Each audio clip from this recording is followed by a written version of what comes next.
Welcome back to Beyond the Margins Inside the Mind Shaping Modern Finance. I'm your host, Cherise Arnason, and today we're diving into one of my favorite territories, money, strategy, and the mindset behind building real, lasting wealth.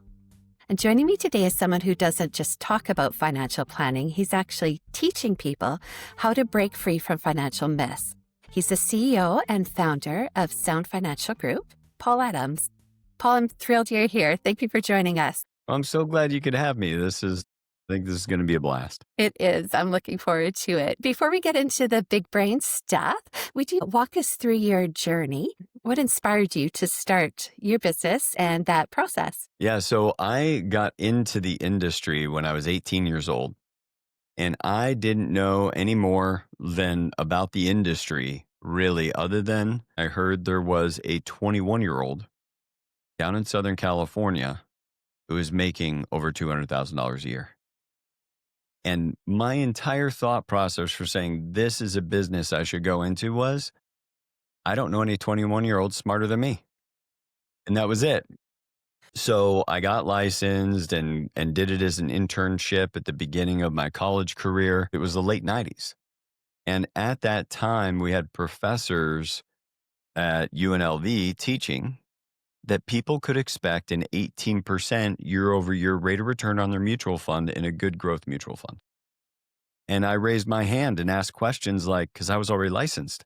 I said, if I said this to a client, I just took all the tests, I could be fined, barred from the industry, maybe jailed, depending on the circumstances if I told people more than 12. How can you teach more than 12? And his answer, and he had a beautiful North Indian accent, sounded very smart. And he said, the regulators have not caught up to the new economy. And I remember sort of gripping the edges of the desk I was at and saying to myself, I've got to get out of here. I can't learn here. Or what I will learn is going to hurt me or hurt others. And now I didn't foresee the tech bubble coming, nothing like that. It just was incorrect. And I didn't know why it was wrong at the time.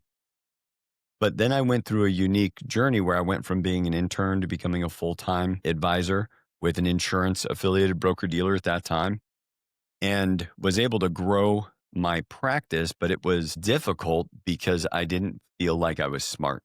I didn't have a piece of paper on the wall with a degree saying anybody said I was smart. And it took me down a path that later I had to have some reformation from, but thinking I needed to be the smartest person in the room. And so without that degree, what I ended up doing is sometimes maxing credit cards to be able to put myself in really uncommon knowledge rooms. The places I would have to pay, I think I counted it up and I paid on average $40,000 a year for education and coaching for 10 years running. In my 20s and some years, those were really hard checks to write. But what it left me with was an education both around business and this industry specifically that wasn't the typical stuff that financial institutions are willing to teach us directly. Their financial institutions are going to pay, like many of these firms, their quarterly meetings are funded by wholesalers for financial institutions. And frankly, and no intention to offend any other advisors out there, but it's a little bit like if your job is to protect the chickens, you're letting the fox teach the hound dog how to protect the chickens. And so if you are on that educational path now, branch out and find people you got to write checks to learn from, because those people will teach you things, one, potentially uncommon things that will be highly valuable to you, but more importantly, they'll teach you things without the financial institution agenda on the line. And so because I did that for years, it had me build a very different process. I didn't love sales with people. So I wanted to design an educational process where I have the mindset that if someone saw a problem or situation the way that I did and the solution to it the way that I did, then they would implement happily and have a great long-lasting relationship with us. And it put all my cards on the table. And I had done that for years, building an individual practice, having a couple of admin employees, and went from that to becoming the number 2 for one of the largest firms in California that was Guardian and Park Avenue Securities. they were affiliated with and kind of transitioned my old private practice. Did that for almost 5 years. And then Guardian said, hey, we've got this office up in Seattle that needs a leader, and went into a contract with them that was 5 years long, kind of like a pre-franchise or supervised franchise, where after which you kind of get the entire franchise of the state, if you will, for that organization. And just 6 weeks short of the end of that contract, which would end up putting about $2 million on my balance sheet, in that mid-June day, 2016, the guys that were coming in, they said to help us tighten up the books before this transition, instead were there to terminate my contract after I'd been affiliated with Guardian Park Avenue Securities for almost 20 years. And this is the first time I think I've ever told this story publicly. Now, that's some pretty hard news to get when you've been affiliated with an organization. And something had changed. Something changed in the last, 60 days. And they went from being high fives and you're going to go through this conversion. What a success story. You started as a struggling advisor and then started hitting all the accolades for the organization. Then you went into leadership and continued to hit all the accolades. Then you got this office. Now you're about to, and that's what they were saying to me in February. And yet something shifted and they began getting massively critical of me, all of that. And I didn't know what it was. And this is a bit of a faith story, is I just told God, I was like, whatever you're going to do with the business, you're going to do with the business. I've been in medical situations with my kids where I've done as much as I can and it's in the Lord's hands as he's come through. I've had to hold somebody at gunpoint, and waiting for the police to arrive and handing that situation to the Lord. When I was a 19-year-old trying to transact with somebody at that time, think about how long ago that was, making $250,000 a year was pretty intimidating. Even that I would give over to God like this. My job is to tell them the truth. You decide whether or not they do business with me. That's good. And I did that for years and years and years, but never with the entire business. I was always clever enough or had a good enough team. And yet what happened that day was shocking, but I later found out they sent the two big, physically biggest home office executives because they thought they were going to have a security risk with me. And I just peacefully said, well, okay, I guess I'll take the office down the hallway, and whoever you bring in next, just know I'm going to be their top advisor. And they said, you're not resigning from Guardian and Park Avenue Securities? And I said, well, I really think this is a terrible decision for your organization and the way you've deployed money in the Seattle market. But that doesn't mean the life insurance policies I have aren't good or that the tools or my clients are well taken care of. I did the planning. Now, I had with all my clients, but I had put them all with our advisors. So that morning, I went from 42 advisors and, 7 figures of insurance revenue and securities revenue every year and all of that, to being back to what I call employee of the month. And because of that, I only had about 3 people that thought I was their advisor. Everybody else was someone I'd enabled and advisors whose careers I didn't want to hurt. So I just wasn't going to go back and compete with them. And so I started off fresh. And that starting off fresh was particularly hard because I found out that another organization was willing to hire me and bring me in, but not as an owner. And the reason they wouldn't, they said, you don't own any of your revenue. You have all this potential, but you're not coming to us with any revenue because that all stayed behind along with $2 million of deferred comp and equity value that would have been on my balance sheet. That's how much my balance sheet dropped in 2016 that day. And yet I had a really hard time sleeping. Somebody never does, because I was angry. And every time I'd wake up angry, I would simply pray, God, it's yours. It means I'm not trusting yet if I'm angry about this outcome still. And so I resolved I would stay there and continue to generate revenue and take good care of clients affiliated with the same company that just terminated my contract until I was not angry, but thankful because I'd seen why this life was created for me.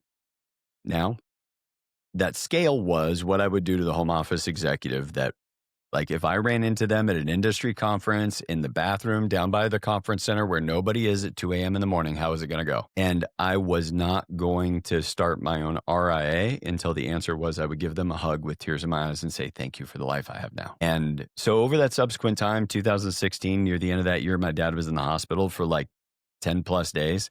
And because I didn't have this enterprise hanging over my head. I didn't have 42 employees, and it was no problem. I just had some clients to take care of. Then in 2017, we took what turned out to be the last trip my dad would ever take on one of those long RV trips, where we went back to where my mom grew up and spent over a month and a ton of time with family. And then even later that year when he died, we were able to do something unique where, again, because of my time freedom and not having this large organization hanging over my head, I was able to do things like spend 82 nights a year in the RV because all of our clients were remote and all of my employees began to be remote. And it gave me this entirely different life. And because I just don't have any quit in me, I'm a little bit like a honey badger that way. I would have never, no matter how hard it was through growing an organization or all the changes going on at a company like Guardian Park Academy Securities, I would have been loyal and I would have been successful. But I would have sacrificed time with my family and all of that. I used to travel just to be at all the educational events with these advisors that worked for me. And all of that went away. And now I've got this incredible amount of time with my family, and I'm involved in my church community way. And I'm a troop master with 87 boys in our troop and truckloads of dads that I get a chance to work with, mentor, and learn from.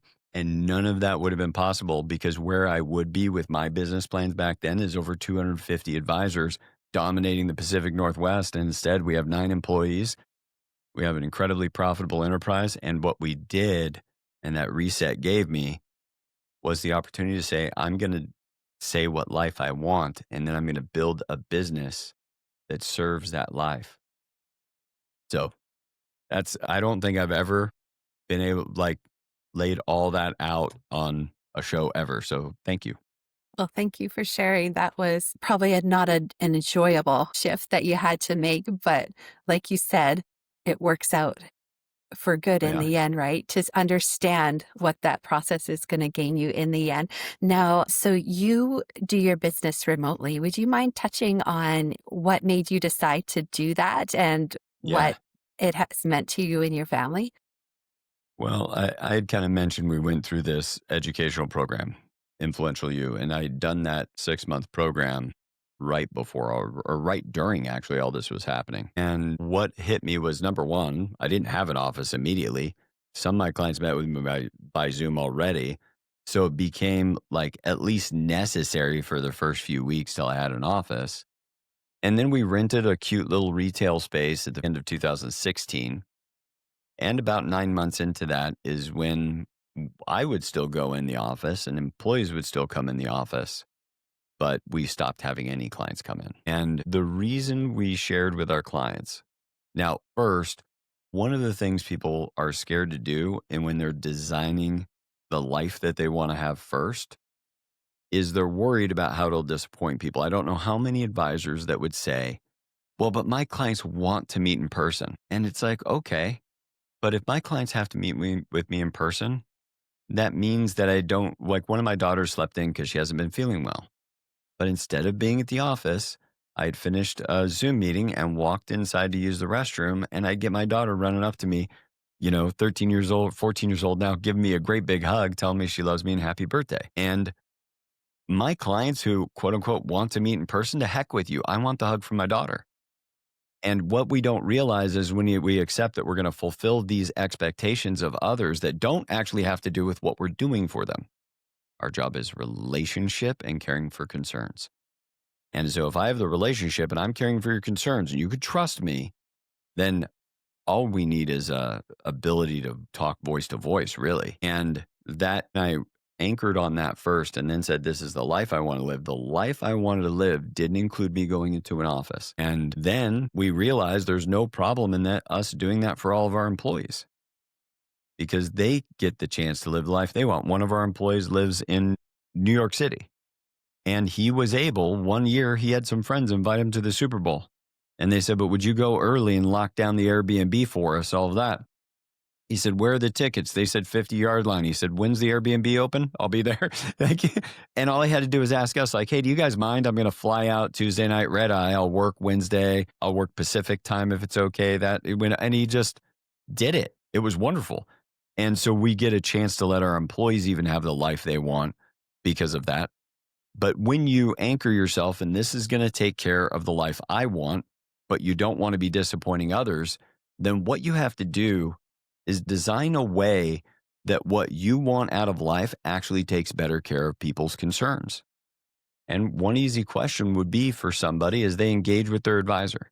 Now, is there anybody engaging an advisor who's not hoping that it lasts decades and decades and it's going to be wonderful? Like everybody's hoping that. And yet, if you ask that same person, do you think you're going to live in the same location for the next 2 decades? They're probably not going to say yes. And yet, we've got this relationship with the advisor. And so, what am I going to do if I'm an executive that has a big 401k and I sold my stock options and I'm leaving Seattle and I'm going to Gilbert, Arizona? I ask them, do you want to go find a really honest looking Edward Jones person somewhere there in Gilbert? Or would you like to continue working with the people you've been working with for decades? And they go, oh, option 2. I said, right. So if we know that's where we're going, then why would we do that? And I said, second, we've all had the experience of somebody takes you out to lunch or takes you golfing and they like partway through it. Maybe if there's somebody in the comments or if you're listening on the podcast, maybe you could write in and tell us if somebody remembers this. Michael Douglas is in a movie. And in this movie, he's having lunch with like a high school friend, but Michael Douglas is like a multi-millionaire. And they're out to lunch and they're catching up. Everything's good. Waiter or waitress comes up. They place their order. And then I just don't know the name of the movie. The high school buddy reaches into his bag and grabs like something glossy to show him. And he says, well, I've been wanting to show you about and some investment. And he just rubs his hand across his face. And he says, I thought we were just having lunch. Now, every professional has had that experience at some point with some other professional. And Mr. and Mrs. Client, we're taking that off the table. Because to be frank, I have a really nice business. And if we go out and play golf, or if we're going backpacking, or if we're at the gym together, I don't want to work. So Right. Don't ask me about your stuff then. I don't have your stuff in front of me. This is my lab, my laptop, your money, you and me on Zoom. And when people hear that and then they realize that this fundamental change that's so different actually takes better care of their concerns than being able to smell the coffee I'm drinking while I drink it, or my coffee breath, or the awkwardness of, do we know each other well enough that we should hug when we meet each other? It doesn't matter. We're talking about your money. By the way, I'm also not commenting on our relationship will not be built on your T-ball trophy that your kid has that's up on your back shelf and some commonality I find with you. I like having commonality with people, but people should be working with us because they know how we take care of what they care about, not that we like the same things they like. And it leaves a refreshing and a little bit deeper actual relationship that allows that relationship and trust to carry across Zoom. That is so refreshing. I love that. What are the most interesting trends that you are seeing in financial advisory right now? Is there anything that you find people are underestimating? Well, I think the biggest thing, especially this is going to come out soon. I think this is hopefully this still applies. Otherwise, it's been a bad week in the market, folks. And I'm sorry. Yeah. One of the things that people are not talking about is the amount of overlapping revenue for these AI companies. Has anybody mentioned this yet? Not yet, no. Okay, so I think I can actually show you. I have a graphic I can put on screen for you, and this is something Bloomberg did. So this is all of the overlapping revenue of these related companies, all involved with AI. So you have like NVIDIA saying, hey, we'll pay OpenAI will buy all these GPUs from us, but we're going to go ahead and agree to have OpenAI do this AI stuff for us. And they're trading massive amounts of top line revenue, and which could be overstimulating their stock prices. Not like AI is going to crash or not be a part of our lives. We saw that with .com. That's when I came into the industry. But I think one thing people are massively underestimating is how big of a mean reversion we are going to have in the Standard & Poor's 500. Much like the late 90s, the Standard & Poor's 500 has significantly outperformed its long-term historical average. The last time this happened was the late 1990s. Well, you had these extraordinary returns in the S&P 500 in the late 90s. And then from the year 2000 to the end of 2009, a full 10 calendar years, you would have had a slightly negative rate of return. I think it's negative 0.4%. If you hung on one more year, I think you got a total 11-year return of 4%. So take that in. Now, if you take 2010 back to 1990 and take that average, that's the long-term average. So what happened is the overperformance in the 90s put the market in the position that it had to do zero return. Now, it had its ups and downs, but like a dolphin going up and above and below the waves, Yeah. it just didn't get anywhere vertically. And the same thing is cooking right now. And the big cool off that's going to have to happen with AI, now it's not over leveraged because these AI companies came in with massive amounts of cash. But when the jig is up, and you're starting to see the rumblings of it now in the financial media, very, very small. Wall Street Journal just covered one. That one from Bloomberg was just a couple of weeks ago. More and more people are talking about it. And it's not like I'm not a doomsayer. It just it won't. We're not going to see the S&P 500's long-term growth average permanently change. That would be an extraordinary claim.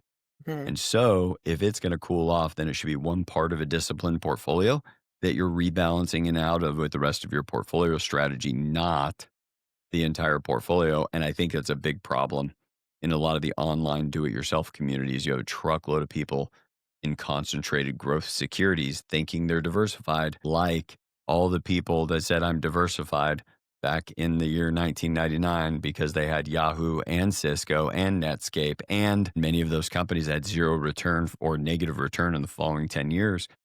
And they thought they were diversified, but they're all in the same market. And the amount of portfolios we see that are all large cap US growth or overwhelmingly US large cap growth because these managers are chasing returns instead of staying disciplined. Interesting. So, what would you say would be the takeaway for financial advisors in light of what you just said? Is there something that they need to do to be proactive for their clients, or what would you recommend? The portfolios we see from other advisors, what we would disagree with is that they don't, we use dimensional funds and we accept their philosophy in the academic research that if we tilt toward small cap, tilt toward value, and tilt toward more profitable companies, over time, we'll get just enough extra return to pay for sound financial group. Okay. That's the aim. We will not outperform the market. We are going to perform. In fact, we back test ourselves against a no-load 80/20 portfolio every quarter from Vanguard that's been around since 2002 like ours has. All that happens over the years is we get a little bit ahead after our fee. Net of our fee, we get a little bit ahead, we get a little bit behind. A little bit ahead, a little bit behind. And so that's our aim with the way that we invest for our clients.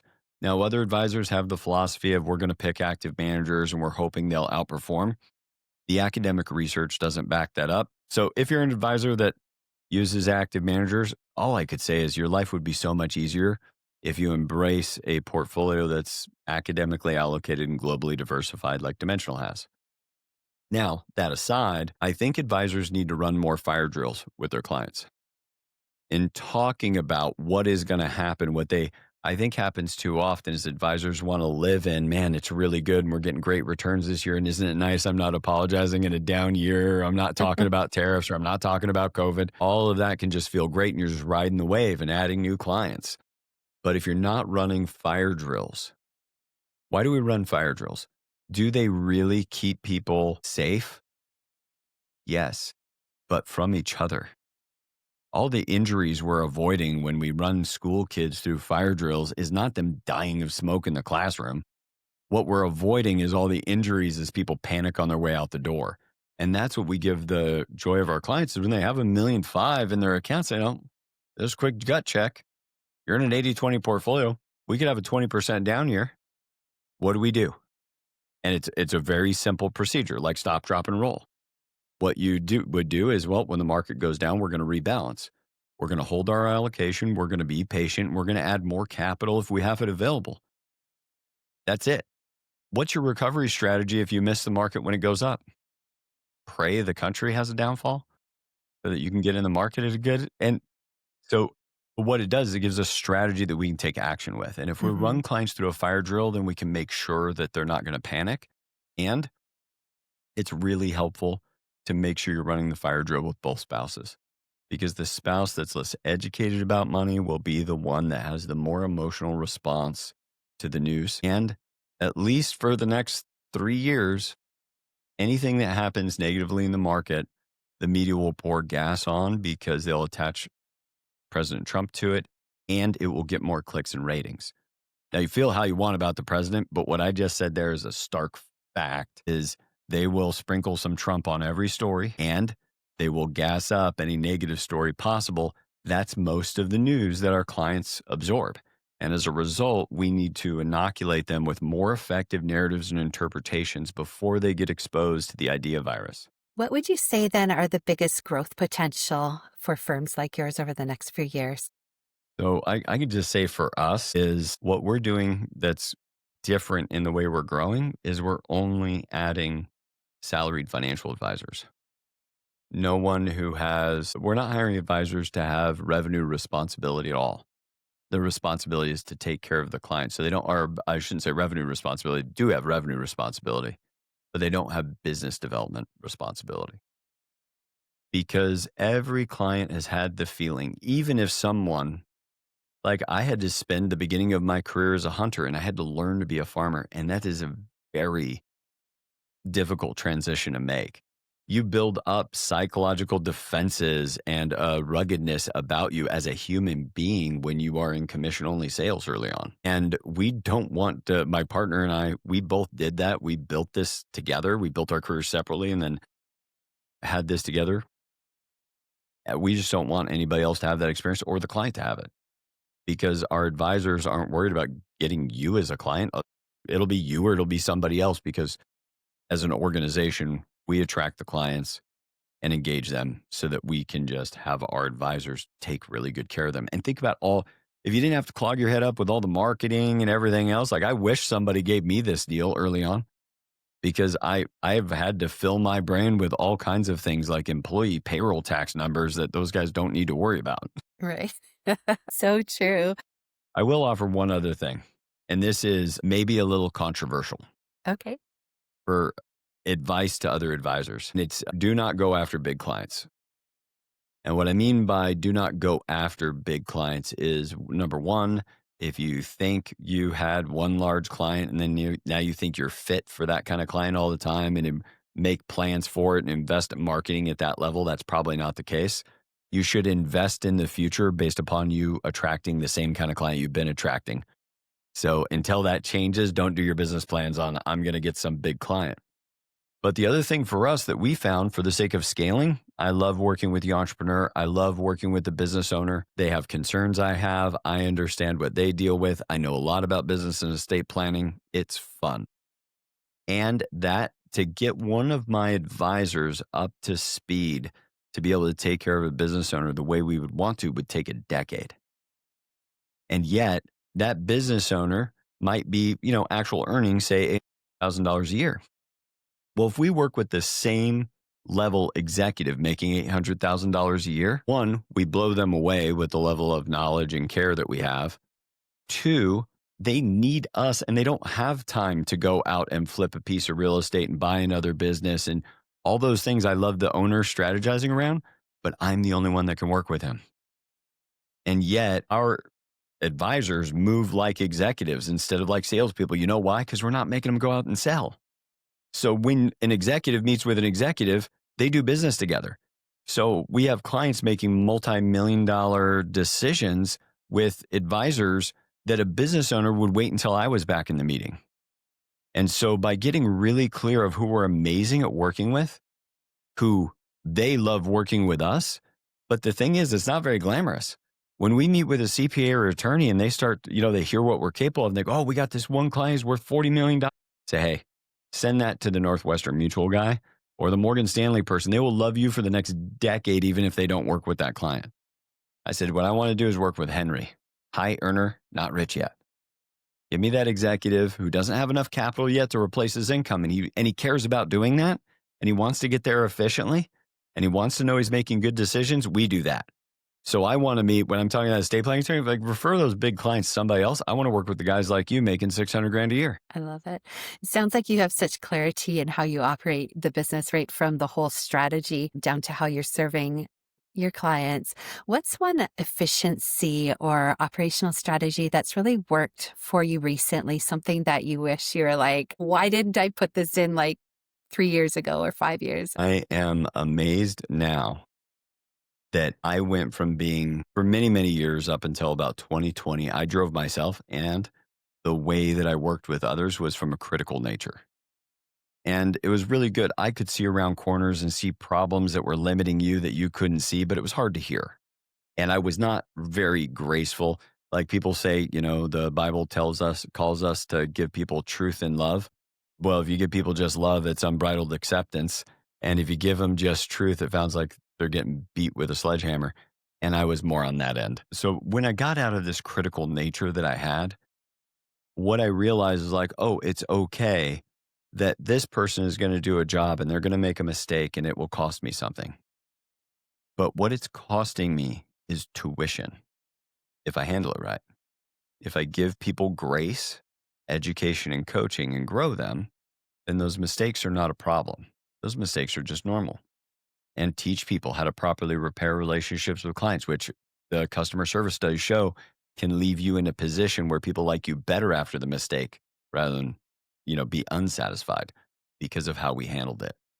So one of the things that we did a long time ago is we really empowered our team, and we use, I would say, poorly.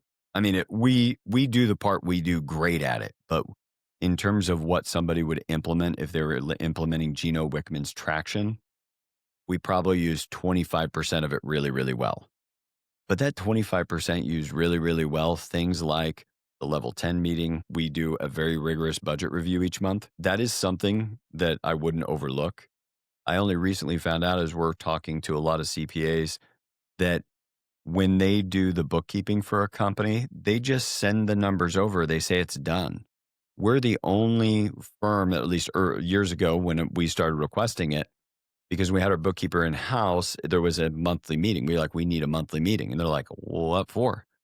Because we look at every piece of revenue every month and every expense together and look at profitability. And then we choose distributions or not from the entity. And we've been doing that since 2011-ish. And then I took the format that is just very simple in Excel. Our poor bookkeepers have to take it out of QuickBooks and put it in the format that I will look at because I don't like looking at QuickBooks. It seems like magic to me where they get the numbers from. Excel, I understand. And it's just our budgeted revenue and actual revenue. And it's just budgeted across the year and it gets filled in with actual throughout the remainder of the year. And that practice puts us in a spot that I know a ton of what's going on because of the daily huddle, because of the weekly meeting. And we fully empowered an operations person that the employees are hired by, the employees get their reviews from, their employees get their critical feedback from. It can get elevated. My business partner, Corey, runs almost all of the operations. We don't let me touch operations. And if I've seen more than enough business owners, and I think it's just as common in the financial community, is people are not willing to let go of certain things because they've let their identity. Like my aim is to be an advisor, an internal coach to other advisors. Like I am trying to, that's why you see on our podcast, Elijah and Corey more and more, because the less I'm dependent on, the more autonomy I have. The more autonomy I have, the more capacity I can gain. The more capacity I can gain, the more I'm valuable to push through value to my organization. Now, a lot of that changed and now we're growing because we were able to be very operationally efficient. I was working 20 hours a week, 2020 through 23, because since we were already remote, COVID was easy mode for us. And because we already had all these fire drill conversations with our clients, even the market during COVID was easy mode for us. And there was no way to make that happen at the moment, but the years of work we'd put in before made it work great. But the reason that we're growing is there's a lot of private equity money. People know that listening to the show. buying registered investment advisors right now. And we had a buyer come look at us that was walk away money for me at least, where, I'd have to stay on a few years and I could be done working forever if I wanted to be. But there were a few firms, and yet the valuations that they would give us were directly correlated to how much they would throw out our philosophy and put our clients into sort of the Edward Jones, Morgan Stanley, what we call big box financial retail. And because of that, we're like, we can't sell to outsiders. We are going to have to grow people that care for people the way that we want to care for them. And now we tell people you're going to see us growing. We are not growing to sell. We're growing to stay. Because if I'm going to make that promise to you as a client that we're going to be around in 60 years, it kind of speaks to your domain of AI. But if we're going to have that long-minded idea of keeping this company around, then we tell clients up front, you're not going to work with the same advisor for 60 years. Sorry. But you're also not going to, no matter where you go, we're just the only ones telling you the truth. Right. If your advisor's any good, they should retire. If your advisor can't retire, you have a totally different problem. So if your advisor is going to retire, you have limited lifespan, then you have to engage a firm that has the same philosophy among all its advisors. And that's not the case at big box financial retail. They'll put another person in there. That person manages money different, has a different philosophy on life insurance, all kinds of things. You're getting a new advisor anyway. And with us, you're engaging the firm. As long as we continue to take care of you for decades and decades and decades. But with that, you're probably going to change advisors, over 60 years, 8 times, maybe 10. And we just tell people up front when they engage us. And we also do that differently where we engage for a fee up front. So clients know that they've engaged us for our design and they can have us manage money or take care of insurances for them if they want. Totally separate choice. And it's $7,000 to start with me and my partner, a little bit less for our other folks. So it's we can run our business on those fees. It's not like, our advisor, we charge $750, but to make sure the client's invested. Right. It's just another sales ploy. So we just don't do that. We just charge an appropriate amount of money for the level of value. And that's why clients apply, because we only make an offer if we think we can 2x our fee in the first year. And we have that refund so people can ask for their money back if we don't show a ton of value. So we don't want to engage people we won't impress. That's a very interesting strategy for the business. What would you say is working best for you for acquiring new clients then? Yeah. So what we've done for years now, and we've only recently made a marketing push. We do our podcast primarily for our clients to give them something that gets them out of the mainstream financial media that is largely funded by the very institutions that want their hands on their money. And there's a reason why some commentators speak about certain strategies a certain way, and there's incentives. So we just help clients understand how to see through that. But the podcast hasn't been for the sake of attracting people. We've done that almost all by introduction. But the thing that we do very different that could be effective for many more firms is our very first meeting. Because we have a podcast almost 10 years running, in April will be 10 years.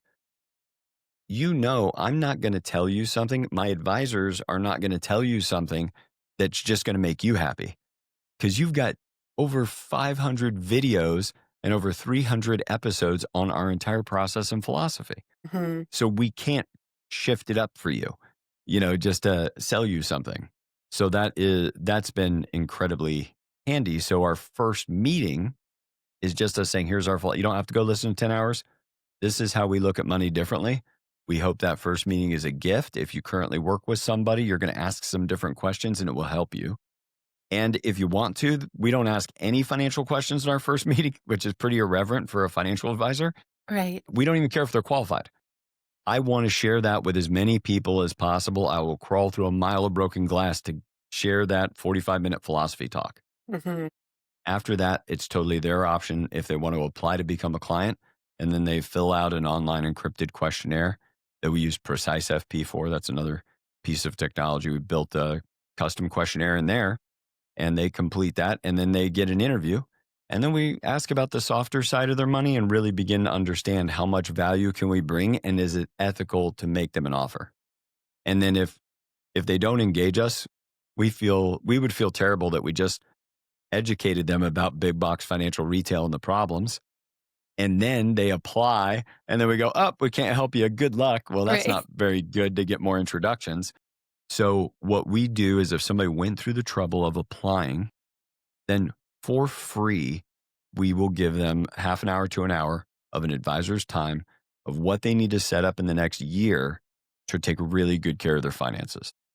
And we just do that for free so that we're never somebody who's thirsty and wants some new knowledge that what they feel the industry is giving them isn't any good. And then that like, oh, that's fresh water. Well, we don't want that person out there. That's another reason for the podcast because not everybody, we only work with people mostly that make between 200,000 and 2 million a year. That's a Hmm. lot of people we don't work with. But our Right. same strategies would apply. It's just we can't afford to pay an advisor as much as we pay and do it for every size client. Well, I love that philosophy that you stick to what you believe and that you're also, like you mentioned, wanting to keep the business aligned Mhm. long term with the values that you've established it on, which is very commendable. Wouldn't it be a terrible way to spend retirement watching your company get totally changed or ravaged Yes. or misaligned with your values? My hope is if who's leading it, we've mentored, Hmm. we got a better shot at the legacy being there. Absolutely. Absolutely. Um, In closing, you had mentioned earlier about investing in different programs or training that Mm. would make a difference in somebody's life and understanding of what they need to do next steps. What would be one or two that you would recommend for people to look into as an option? So, two things that I think could be game changing. The second one is going to be a plug. Okay. Nothing I benefit from, but something that if somebody wants to talk about, they can reach out to me and ask. But the first is if you're an advisor, so many advisors are talented, charismatic, relationship oriented people. And as a result, they just sort of feel out their first meeting with everybody. I ask other advisors, what's your first meeting like? And what they'll say, and these are usually advisors that are wanting to grow and they're feeling stuck and they don't know why they're not growing. And then what they'll say is, well, it depends. If it's a business owner, I'm going to do this. If I met them through a referral, it's that. If they're an executive, I'm going to talk about these things. Da, da.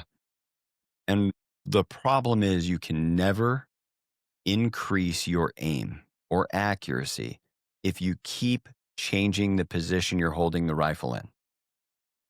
Like if you were going to try to see if your sights were on, is your strategy even working? Well, then you lay on the bench and you shoot 5 shots exactly the same and you see what happened. And you don't shoot the first one standing, second one laying down, the other one laying on your back, some tactical thing. You'd never do that. And yet that's what people do with the most important thing, their first meeting. I had a guy coach me early on. One of the ridiculous things I paid for, he used to coach CIA agents on engagement and how to relate to people.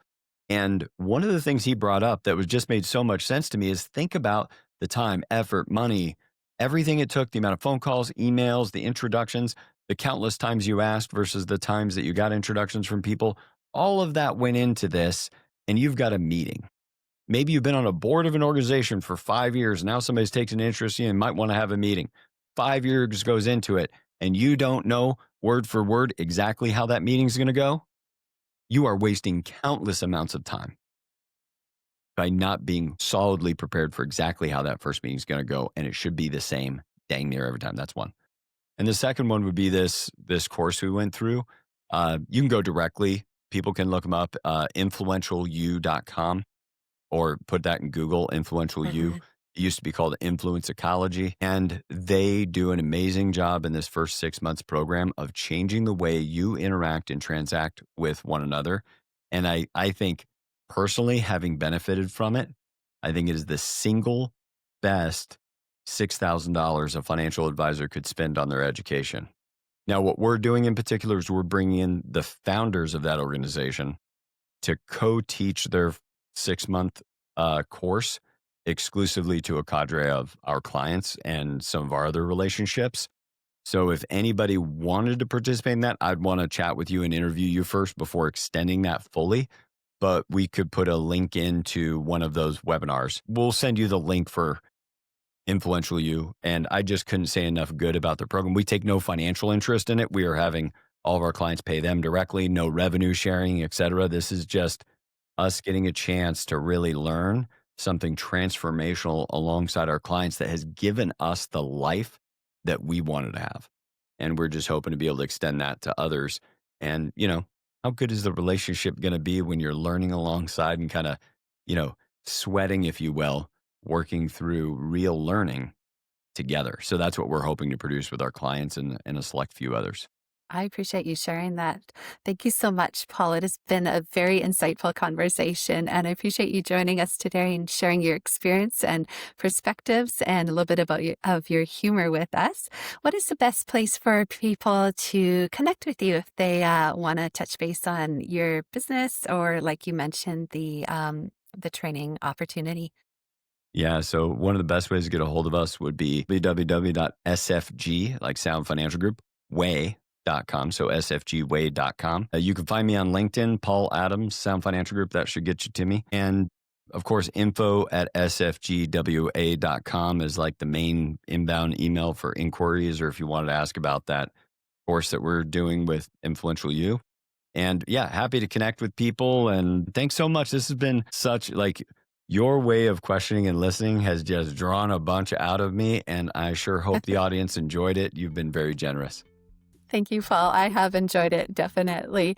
And to everyone tuning in, if you've enjoyed today's conversation and want more behind the scenes insights from leaders shaping modern finance, don't forget to like and subscribe to the channel.